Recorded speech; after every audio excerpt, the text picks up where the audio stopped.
Hi guys, നിങ്ങൾ സ്പോർട്സിനോട് താല്പര്യമുള്ള ഒരുപാട് കുട്ടികളുണ്ട് അല്ലേ? അവർക്ക് ഡിസ്ട്രിക്ട് ലെവലിൽ മത്സരിക്കാം, പിന്നീട് നമുക്ക് സ്റ്റേറ്റിലേക്ക് മത്സരിക്കാം, നാഷണൽ ലെവലൊക്കെ മത്സരിച്ച് അവസാനം ഒളിമ്പിക്സ് വരെ നമുക്ക് എത്താം, ഒരുപാട് മെഡലൊക്കെ വാങ്ങാൻ വേണ്ടി പറ്റും അല്ലേ? അതേപോലെ നിങ്ങൾക്ക് മാത്സ് കൊണ്ട് വല്ലാത്ത താല്പര്യമുള്ള കുട്ടികളുണ്ടെങ്കിൽ, ലോകത്തിലെ ഓരോ സ്പന്ദനത്തിലും നിങ്ങൾ കണക്ക് കാണുന്നുണ്ടെങ്കിൽ, മാത്സ് കൊണ്ട് വല്ലാത്ത ഇൻട്രസ്റ്റ് ഉണ്ടെങ്കിൽ, ഒരു സബ്ജക്റ്റിലുപരി എനിക്ക് എന്തൊക്കെയോ ഒരു ഫീൽ മാത്സിനോട് തോന്നുന്ന കുട്ടികളാണെങ്കിൽ നിങ്ങൾക്കും ഇതേപോലെ തന്നെ ഒളിമ്പിക്സിൽ പങ്കെടുക്കാം. അപ്പോൾ സാർ ഒളിമ്പിക്സിൽ മാത്സ് ഉൾപ്പെടുത്തിയോ? ഓക്കെ എന്നൊക്കെ നിങ്ങൾ സംശയിക്കും. അങ്ങനെയല്ല, മാത്സിന് വേണ്ടിയിട്ട് മാത്രമായിട്ട് നമുക്ക് ഒരു ഒളിമ്പിക്സ് ഉണ്ട്. അതാണ് മാത്തമാറ്റിക്സ് ഒളിമ്പ്യാഡ്. അപ്പോൾ സാർ നമ്മൾ നേരെ പോയി ഇന്റർനാഷണൽ ലെവലിൽ പോയിട്ട് ഞാനുമുണ്ട് ഒളിമ്പിക്സിന് അല്ലെങ്കിൽ ഒളിമ്പ്യാഡിന് ഉണ്ട് എന്ന് പറഞ്ഞിട്ട് അവിടെ പോയിട്ട് എക്സാം എഴുതാറാണോ അല്ലെങ്കിൽ നമ്മുടെ കഴിവ് പ്രകടിപ്പിക്കലാണോ? അല്ല, അതിന് ഇതേപോലെ തന്നെ ഡിഫറെൻറ്റ് സ്റ്റേജുകളുണ്ട്. നമുക്ക് 6 സ്റ്റേജുകളാണ് ഈ മാത്തമാറ്റിക്സ് ഒളിമ്പ്യാഡിലേക്ക് നമുക്ക് എത്താനുള്ളത്.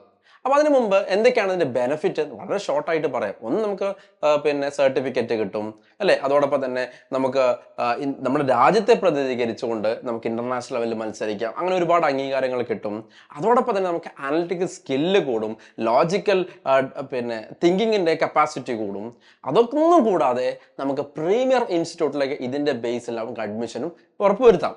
ഏതൊക്കെ പ്രീമിയർ ഇൻസ്റ്റിറ്റ്യൂട്ട്സാ? നമ്മൾ IIT, ISI, അതേപോലെ IISc പോലുള്ള പ്രീമിയർ ഇൻസ്റ്റിറ്റ്യൂട്ടിലേക്ക് നമുക്ക് ഒളിമ്പ്യാഡിന്റെ ബേസിൽ അഡ്മിഷൻ എടുക്കാം എന്നുള്ള സംഭവം നമുക്ക് വന്നിട്ടുണ്ട്. നമ്മൾ വളരെ വളരെ ഇമ്പോർട്ടൻ്റ് ആണ്. നമുക്ക് എന്തൊക്കെയാണ് അതിൻ്റെ സ്റ്റേജ് നമുക്ക് നോക്കാം. ഓക്കെ, അപ്പോൾ ആദ്യം തന്നെ ഫസ്റ്റ് സ്റ്റേജിൽ എന്ന് പറഞ്ഞു കഴിഞ്ഞാൽ it is nothing but IOQM എന്ന് പറയും. ഓക്കെ, എന്താ IOQM? Indian Olympiad qualifier in mathematics. Okay, Indian Olympiad qualifier in mathematics, അതാണ് ഫസ്റ്റ് സ്റ്റേജ്. ഇത് നടത്തുന്നത് മാത്തമാറ്റിക്സ് ടീച്ചേഴ്സ് അസോസിയേഷൻ ഇന്ത്യ ആണ്.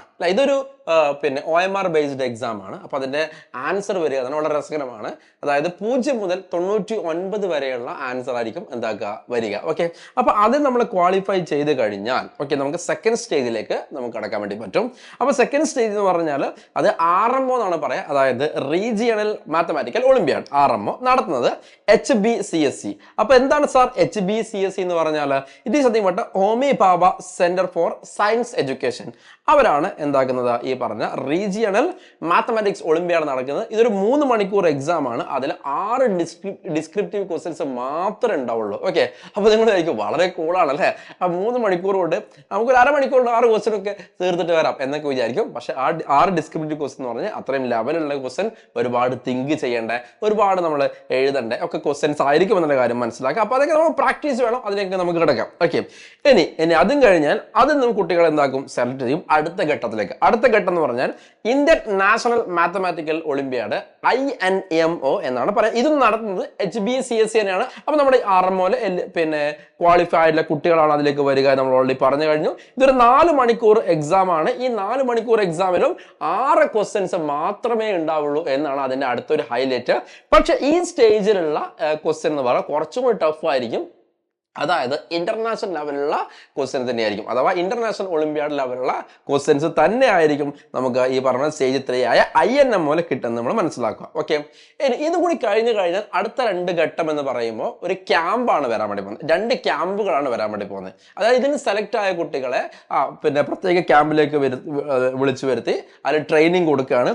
ആദ്യ ഘട്ടം എന്ന് പറഞ്ഞാൽ IMOTC ആണ്, international mathematical Olympiad training. Okay, അത് 1 മാസത്തെ എന്തായിരിക്കും ട്രെയിനിങ് ആയിരിക്കും. അപ്പൊ അതിൽ നിന്നും എല്ലാവരും എടുത്തുകൊണ്ട് പോവില്ല. അതിൽ നിന്നും നമ്മൾ സെലക്ട് ആവുന്ന 6 കുട്ടികളെയാണ് അടുത്ത ഘട്ടത്തിലേക്ക് എന്ത് ചെയ്യുക, സെലക്ട് ചെയ്യുക. ഓക്കെ അല്ലേ? അപ്പൊ ഈ 6 കുട്ടികളും ഉറപ്പായിട്ടും എന്താക്കണം, നമുക്കറിയാം ഇന്റർനാഷണൽ ഒളിമ്പ്യാഡിലേക്ക് നമ്മൾ കൊണ്ടുപോകുന്നത് 6 കുട്ടികളെയാണ് ഒരു രാജ്യത്തെ പ്രതിനിധിച്ച് കൊണ്ടുപോകുന്നത്. 6 പേരുള്ള ഒരു ടീമാണ്. അപ്പൊ 6 പേരുടെ ടീമിനെ ഈ ക്യാമ്പിൽ നിന്നും അവരുടെ പെർഫോമൻസ് അനുസരിച്ചിട്ട് ആയിരിക്കും എന്താക്കുക, സെലക്ട് ചെയ്യുക. ഓക്കെ, അതാണ് ഏറ്റവും അവസാനം ലെവലുള്ള സ്ക്രീനിങ് എന്ന് പറഞ്ഞു കഴിഞ്ഞാൽ.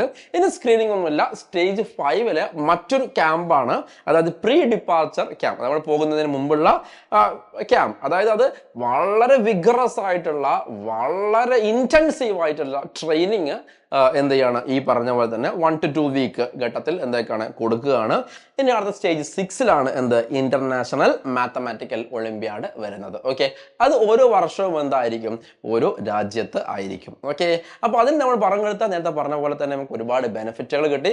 തീർച്ചയായിട്ടും അതിൻ്റെ എല്ലാ ബെനിഫിറ്റും നമ്മൾ സെപ്പറേറ്റ് വീഡിയോസ് ആയിട്ട് നമ്മൾ എന്താക്കുന്നതായിരിക്കും, ചെയ്തായിരിക്കും. അതോടൊപ്പം തന്നെ ഈ 6 സ്റ്റേജുകൾ ഞാനൊന്ന് തൊട്ടു പോയതേ ഉള്ളൂ. ഓക്കെ, ഓരോ സ്റ്റേജിനെ കുറിച്ചും നമ്മൾ എക്സ്പ്ലെയിൻ ചെയ്തുകൊണ്ട് പിന്നെ വീഡിയോസ് ഇനിയും ഇടുന്നതായിരിക്കും. നമ്മൾ ഈ ചാനൽ തന്നെ നിങ്ങൾ എന്ത് ചെയ്യുക, ഫോക്കസ് ചെയ്തുകൊണ്ടിരിക്കുക. ഇപ്പം നമ്മൾ ട്രൈ ചെയ്യുന്നത് IOQM-ന് വേണ്ടിയിട്ടാണ്. ഓക്കെ, അതായത് ഫസ്റ്റ് സ്റ്റേജിന് വേണ്ടിയിട്ട്. അപ്പോൾ ഏകദേശം അതിന് ടെൻറ്റേറ്റീവ് ഡേറ്റ് എന്ന് പറയുന്നത് സെപ്റ്റംബറിലാണ് ടെൻറ്റേറ്റീവ് ഡേറ്റ് വരുന്നത്. അപ്പോൾ ഇപ്പോഴേ നമ്മൾ എന്ത് ചെയ്യുക, പ്രാക്ടീസ് ചെയ്തുകൊണ്ടേയിരിക്കുക. അപ്പോൾ അതിനുള്ള എല്ലാ സഹായങ്ങളും സൈലും നിങ്ങൾക്ക് എന്താക്കുന്നുണ്ട്, തരുന്നുണ്ട്. അതുകൊണ്ട് യാതൊരുവിധ ടെൻഷനും വേണ്ട. അപ്പം നമുക്ക് ഇത്തവണ നമുക്ക് ഇന്ത്യയെ പ്രതിനിധീകരിച്ച് കേരളത്തിൽ നിന്ന് തന്നെ ഒളിമ്പിയാഡിന് ആളുകൾ പോകണം, നമ്മുടെ കുഞ്ഞുമക്കൾ പോകണം എന്നുള്ള ആഗ്രഹം കൊണ്ടാണ് ഞങ്ങൾ ഇങ്ങനെ തുടങ്ങിയിരിക്കുന്നത്. പിന്നെ ഒരു കാര്യം കൂടി, അതായത് 8ാം ക്ലാസ് മുതൽ 12ാം ക്ലാസ് വരെയുള്ള കുട്ടികൾക്കാണ് ഈ എക്സാം നടത്തുന്നത്. ഓക്കെ, അപ്പോൾ അതുകൊണ്ട് തന്നെ ആ ക്ലാസ്സിലുള്ള നേരത്തെ പറഞ്ഞ പോലെ തന്നെ മാത്സോട് നല്ല ഇൻട്രസ്റ്റ് ഉള്ള, ലോകത്തിന്റെ ഓരോ സ്പന്ദനത്തിനും കണക്കിനെ കാണുന്ന കുട്ടികൾ തയ്യാറാവുക. നമുക്ക് ക്രാക്ക് ചെയ്യണം.